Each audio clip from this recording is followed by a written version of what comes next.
নমস্কার, আমি শঙ্কর। প্রথমেই বলি, ভীতি থাকাটাই স্বাভাবিক, কারণ আমাদের এখানে প্রচুর সাধারণ মানুষ বিভিন্ন চিটফান্ডে নিবেশ করে তার বহু টাকা হারিয়েছেন।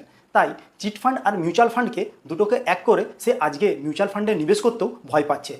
তাই প্রথমেই বলি যে মিউচুয়াল ফান্ডটা কোনো চিটফান্ড না, কারণ মিউচুয়াল ফান্ডকে কন্ট্রোল করে SEBI, security exchange board of India. তার বিভিন্ন গাইডলাইন এবং রেগুলেশনের মাধ্যমে পুরো মিউচুয়াল ফান্ডকে সেবি কন্ট্রোল করে থাকে। তাই আপনার টাকা হঠাৎ উধাও হয়ে যাওয়া বা হারিয়ে যাওয়ার কোনো প্রশ্নই ওঠে না। হ্যাঁ, একটা যে রিস্ক রয়েছে মিউচুয়াল ফান্ডে, সেটা হলো সাবজেক্ট টু মার্কেট রিস্ক। এই কথাটার অর্থ আপনাকে বুঝে নিতে হবে মিউচুয়াল ফান্ডে নিবেশ করার আগে।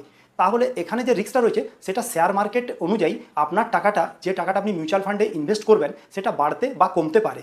তাই আপনাকে এই সাবজেক্ট টু মার্কেট রিস্কের কথাটা একটু বুঝে নিতে হবে।